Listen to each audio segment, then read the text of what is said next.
Hello, कसे आहात? तर आज आहे मंगळवार आणि आजचं सर्व कामे ना थोडी लेटच करत होते, कारण सकाळी ना खूप अशी थंडी असते. तर म्हणजे कपडे भांडे वगैरे धुवायचं काही मन होत नाही लवकर. त्यानंतर मग आज आहे ना बाकीचं म्हणजे आरवचं स्कूलचं वगैरे आवरलं, त्याचा टिफिन बनवला आणि त्यानंतर मग त्याला स्कूलमधनं सोडून आली आणि आता आंघोळ झालेली होती. तर आंघोळ करण्याच्या अगोदरच आहे ना कपडे धुवून घेत असते आणि त्यानंतर आंघोळ करते, कारण मग नंतर पुन्हा आंघोळ करून कपडे धुवत बसायला ना भरपूर थंडी वाजते. आणि आता बऱ्यापैकी 10 वाजलेले होते, तर सर्व कपडे व्यवस्थित असे छान धुतले आणि आता वाळत टाकते. तर तर जाईजुईच्या पण हा वेल होता ना, याला पण छान असे फुलं आले. तर पूर्ण वेलाला आहे ना भरपूर फुलं येत असतात, पण आता त्याचे पानं सर्व गेलेली होती ना, आता तर नवीन पानं आलेली होती त्याला. तर त्याला ना छान असे छोटे फुलं आलेले. तर जाईजुईची छोटी छोटी फुलं ना छान दिसतात. आणि त्यानंतर मध्ये आले आणि इथं थोडंसं मॉइश्चरायझर लावते, कारण आता थंडीमुळे ना चेहरा उलतो आणि त्यासाठी मग इथं मॉइश्चरायझर आंघोळ झाल्यानंतर लगेच लावायचं असतं. पण आता थोड्या वेळ टेरेसवर थांबलेली होती कपडे वाळत टाकत, तर मग त्यानंतर आता थोडंसं मॉइश्चरायझर लावलं आणि बऱ्यापैकी आता आहे ना खूप चांगलं ऊन पडलेलं होतं. 11 वाजलेले होते आणि त्यानंतर मग किचन पण पूर्ण स्वच्छ करून घेतलेला होता. आणि आज इथं मला बनवायची होती कुळथाची जिलेबी. तर त्यासाठी ना इथं मी 5-6 आहे ना हिरव्या मिरच्या घेतल्या. लाल असेल तर लाल घेऊ शकतो. आणि त्यानंतर मग मोठेच लसणाच्या 2 कांड्या असतात ना, त्या घेतल्या सोलून.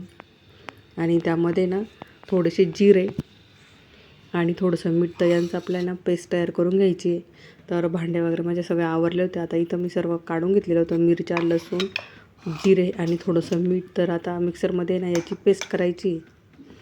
तर मग त्यामध्ये ना 2-3 चमचे शेंगदाण्याचं कूट पण टाकणार आहे. पण पहिले याला ना थोडंसं असं मिक्सरमधनं बारीक करून घेते. आणि थोडीशी कोथिंबीर होती, तर तीही यामध्ये टाकली मी. आणि त्यानंतर थोडेसे शेंगदाणे घेतले, तर ते आपण खलबत्त्यात बारीक कुटून आहे ना त्या शेंगोळ्यांमध्ये टाकणार आहोत.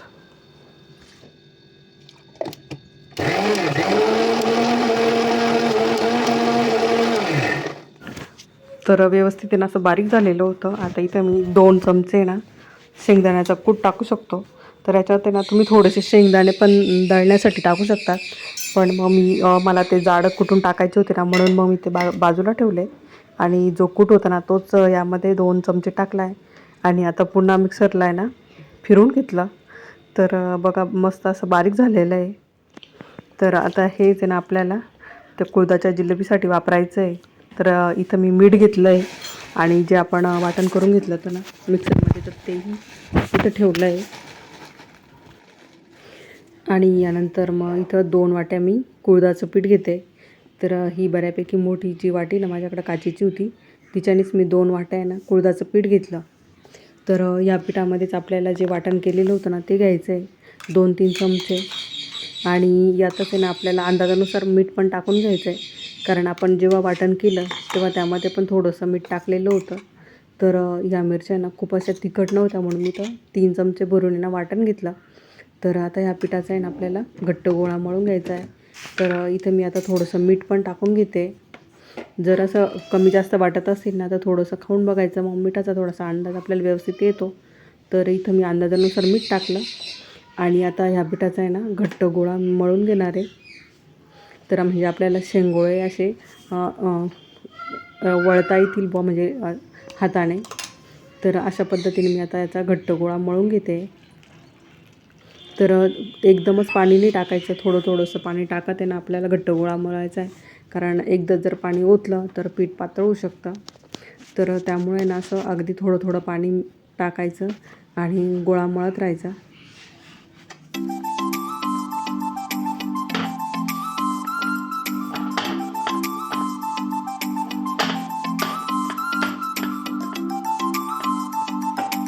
म्हणजे जसं आपण कणकेचा जो गोळा मळतो चपात्यांसाठी, त्या तसाच टाईपचा मळून घ्यायचा.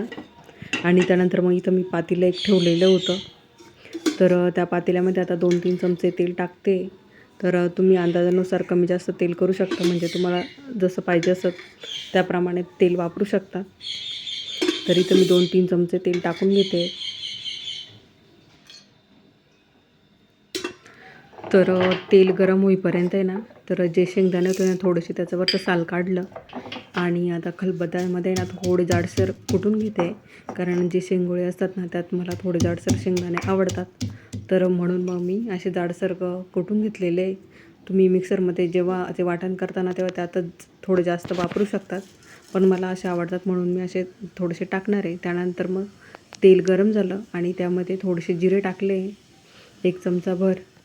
आणि त्यानंतर मग जे आता थोडंसं वाटण उरलेलं होतं, तर तेच वाटण आता त्या तेलामध्ये टाकायचं आहे आपल्याला.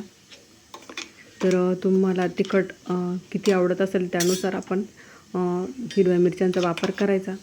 तर इथं आता मी 2-3 चमचे ना तेच वाटण टाकून घेते, कारण आता आपण जो शेंगोळ्यांचा जो गोळा मळलेला होता कणकेचा, तर त्यात पण आपण हे वाटण टाकलेलं होतं आणि इथं पण आपण तेच वाटण वापरतो, त्यामुळं तिखट कमी जास्त तुमच्या अंदाजानुसार तुम्ही करू शकता.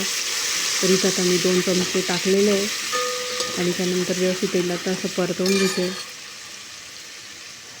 तर वाटण तेलात परतून झालं ना, त्यानंतर मग जे शेंगदाणे आपण जाड कुटून ठेवलेले होते ना ते पण यामध्येच मी टाकले. तर असे शेंगदाणे ना छान लागतात त्यामध्ये. तर त्यानंतर मग इथं आपण आता थोडीशी ना हळद आणि थोडासा हिंग वापरणार आहोत. तर आता मी हिंग टाकते, तोही व्यवस्थित तेलात म्हणजे असं त्या वाटणमध्ये तळून घ्यायचं व्यवस्थित आणि त्यानंतर शेंगोळे बनवून त्याचा कलर अगदी छान हळद टाकायची, थोडासा पिवळसर येईल त्यासाठीच आपण हळद वापरतोय. आणि यानंतर मग इथं आता आपण पाणी टाकून घ्यायचं आहे. इथं मी 2-3 तांबे ना पाणी टाकून घेते, कारण आता यामध्येच आपल्याला ते शेंगोळे वळून येण्याचे हाताने, तर या पाण्यामध्ये आपल्याला सोडायचे असतात. तर मग इथं 2-3 तांबे मी पाणी टाकून घेणार आहे आणि त्यावरती झाकण ठेवायचं. तर आता इथं आहे ना आपण थोडंसं मीठ टाकून घेणार आहे, कारण वाटणामध्ये पण थोडंसं वापरलं होतं. त्यानंतर जेव्हा हा पिठाचा जो आपण शेंगोळ्यांचा जो गोळा मळला कुळथाच्या पिठाचा, तर त्यात पण आपण मीठ टाकलेलं होतं आणि त्यानंतर इथं पण ह्या पाण्यामध्ये पण आपण थोडंसं मीठ टाकणार आहोत. तर व्यवस्थित हलवून घ्यायचं आणि आता झाकण ठेवते आणि थोडीशी कोथिंबीर होती तर तीही टाकली आणि झाकण ठेवून आहे ना आता या पाण्याला आपल्याला उकळी आणायची आहे. तर आता 10-15 मिनटं आपल्याला उकळी येण्यासाठी लागतील. तोपर्यंत आता आपण इथं ही शेंगोळे ना वळून घ्यायचे. तर आता मी इथं जो आपला किचन ओटा असतो ना तोच व्यवस्थित ना साफ केलेलाच होता माझा, स्वच्छ सकाळी धुतलेला होता. तर याच्यावरतीच ना मी आता हाताने शेंगोळे असे वळून घेते. तर हे वळताना ना अगदी बारीक वळायचे, म्हणजे जेव्हा ते शिजतात तेव्हा बऱ्यापैकी ना ते पाण्यामध्ये फुलतात, म्हणजे असे जाड होतात. तर मग बनवतानाच आहे ना बारीक बनवायचे, म्हणजे ते शिजल्यानंतर बऱ्यापैकी व्यवस्थित जाड होतात. तर असे लांब लांब तयार करून घ्यायचे. तर तुटले तरी काही हरकत नाही, कारण आपल्याला ते पाण्यामध्ये सोडायचे असतात. जितके असे लांब वळता येतील तसे करायचे. मी सर्व तयार करून तुटले ना तरी पण काही हरकत नाही, कारण ते पाण्यात गेल्यानंतर तुटणारच आहे. तर असे सर्व शेंगोळ्यांना मी आता तयार करून घेते.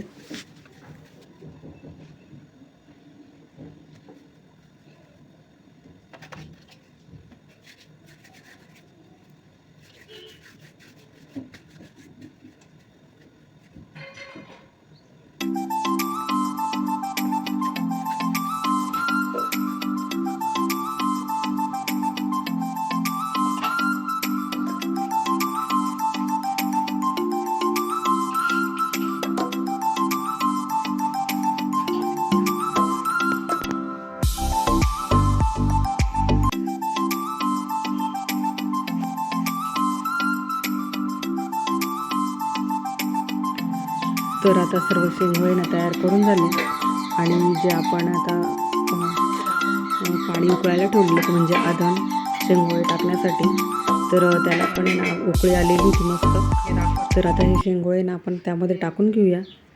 तर असे हाताने व्यवस्थित उचलायचे आणि असं थोडेसे मोकळे करून ना त्यामध्ये पाण्यामध्ये टाकायचे. तर आता सर्व शेंगोळे ना टाकून झालेले होते आणि अगदी हा थोडासा जो गोळा उरलेला आहे ना, तर तो ना त्यामध्ये थोडंसं पाणी टाकायचं आणि तो पूर्ण असा पातळ करून घ्यायचा. तर तुम्ही बघू शकता मी आता कशा पद्धतीने करते. तर असंच त्या गोळ्याला पाणी टाकून ना पूर्ण असं पातळ करून घ्यायचं आणि तो गोळा पूर्ण पातळ झाल्यानंतर तो जे आपण आता शेंगोळे सोडले ना त्या पाण्यामध्ये, हे जे पातळ केलेलं म्हणजे पीठ आहे ना तर ते त्यामध्ये टाकायचं. त्याने ना जी आपले कुळथाचे जे शेंगोळे असतात ना त्याला छान असा घट्टपणा येतो आणि त्याची टेस्ट आहे ना खूप छान लागते.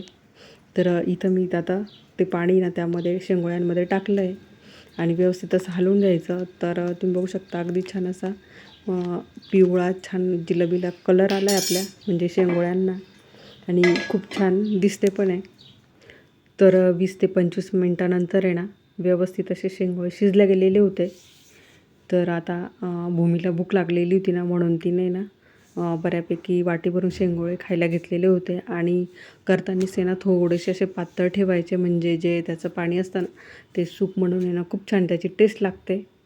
तर आता भूमीचं तर खाऊन झालेलं होतं. आता मी आरवला खायला देते कारण त्याला पण आहे ना भरपूर शेंगोळे आवडतात आणि लहान मुलांना पण असं वेगळं काहीतरी केलं तर त्यांना आवडतं. तर बघा आता ते बघण्यासाठी ना तो इथंच उभा राहिलेला होता. तर अशा पद्धतीने आपले कुळथाचे शेंगोळे तयार झालेले होते छान. तर आता आरवला पण टेस्ट करायला देते. थांब मी देते थांब.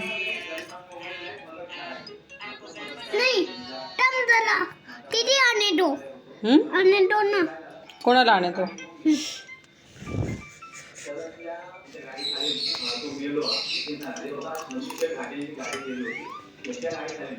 कसं आहे?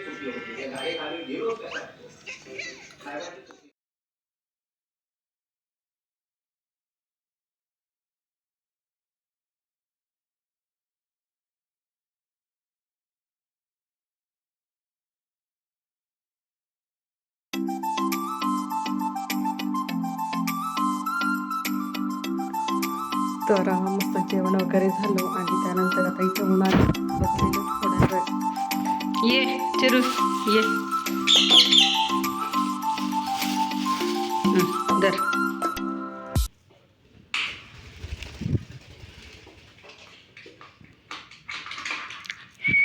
ये